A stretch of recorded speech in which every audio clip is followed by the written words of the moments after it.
ዓለም ሁሉ የሚከተለው ከድንግል በድንግልና ተወልጃለሁ ብሎ የሚመጣ የመጨረሻ ወልደ ሐውል የተባለው ያን ሲመጣ የጊዜው መገባደድ እንደሆነ እንድናውቅ ምልክት ተሰጥቶናል። ብዙዎች መጥተዋል፣ በስሙ ክርስቶስ ነኝ ብለዋል። ግን ብዙዎቹ ተቀባይነት አላገኙም። ነገር ግን ያ የጥፋት ሰው የተባለው ከብዙዎቹ ዋነኛው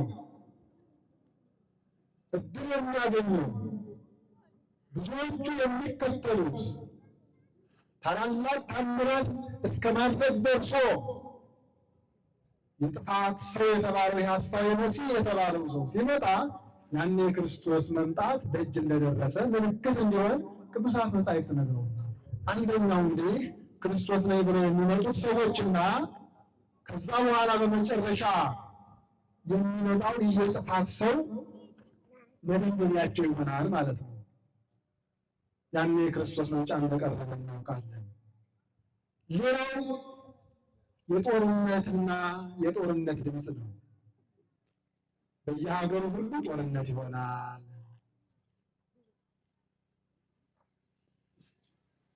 የጦርነት ድምፅ ተሰማላችሁ፣ ያኔ መምጫው እንደደረሰ ታውቃላችሁ ተብለናል። እስኪ ጦርነት ከመቼ ጀምሮ ነው የነበረው? እየሰማችሁ ነው? መድኃኒታችን ኢየሱስ ክርስቶስ እኛን ለማዳን ሰው ከሆነበት ጊዜ ጀምሮ እስከዚህ ጊዜ ለ2000 ዓመት በዚች ምድር ላይ ጦርነት ያልነበረበት ጊዜ የለም።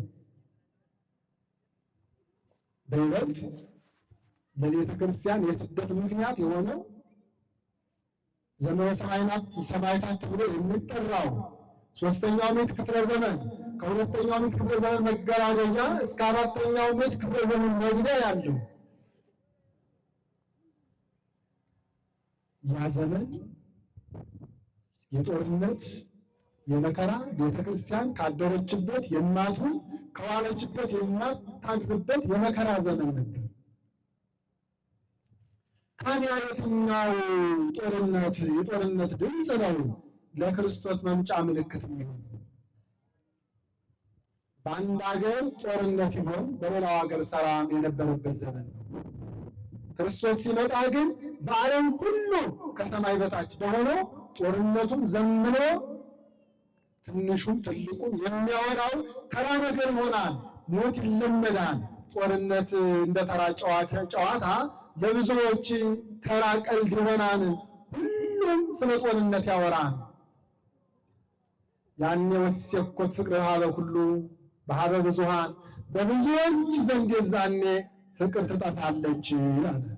የሰማችሁ ነው? ምን ትጠፋለች? ፍቅር ትጠፋለች። አባት ከልጁ፣ ሚስት ከባሏ፣ ባል ከሚስቱ፣ እናት ከልጇ ሰላም የሚጠፋበት፣ ሰው ሁሉ ከሰው ጋር በሰላም የማይኖርበት፣ ሰይጣን ጊዜው እንደተቃረበ ስለሚያውቅ የመጨረሻ ዝናሩን የሚፈታበት፣ ሰውን ሁሉ ሰላም የሚያሳጣበት ጊዜ። ያኔ እንዲህ ከሆነ ሰይጣን በዚህ ልክ ከተከታገለ፣ ሰው አስተሳሰቡ ሰይጣናዊ ከሆነ ይህ የክርስቶስን መምጣት ያመለክታል። የዛሬው ጊዜስ ምን አይነት ጊዜ ይሆን? እውነት መንጫውን የሚያመለክት ይሆን? ጦርነት አለ የለም? አሁን በዚህ ዘመን በዓለም ላይ ጦርነት አለ የለም? እየሰማችሁ ነው አይደል? ሰው ከአንድ ሀገር ቁጭ ብሎ 2000-3000 ኪሎ ሜትር በቀላሉ የሚጠቃቃበት አይደል? ኒውክሌሩ ሚሳኤሉ ሰው ለመጥፊያው እጅግ የተራቀቀ መሳሪያ የተፈበረከበት ይህ ዘመን እውነት የክርስቶስን መምጣት የሚያሳይ ይሆን? ብቻ የተባልነው የጦርነት ድምፅ ትሰማላችሁ። እሱ አንደኛው የክርስቶስን መምጣት ያሳያል። ነገሩ ምልክቶቹ እነዚህ ሁሉ ከሆኑ የክርስቶስ መምጣት ለምንድን ነው በፈተና የታጀበው? ለምንድን ነው በምድር ላይ መከራ የሚጸናው ነው? የክርስቶስ የመምጣት ዓላማ ቤተ ክርስቲያንን ጠቅልሎ ሙሽራው ባለበት ሙሽሪት እንድትኖር የዘላለም ዕረፍት ለቤተ ክርስቲያን ወይም ለምእመናን ለመስጠት የዘላለም ደስታ ወዳለበት ልጆቹን ለመጠቅለል ስለሆነ ያ ደስታ ከመምጣቱ በፊት ፈተና ይቀድማል ማለት ነው።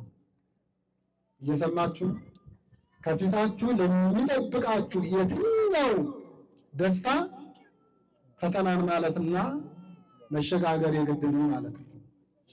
የእረፍት እንጀራ ልትበላ ከሆነ ከፊትህ ቀን መለስተኛ ፈተና ታልፋለህ።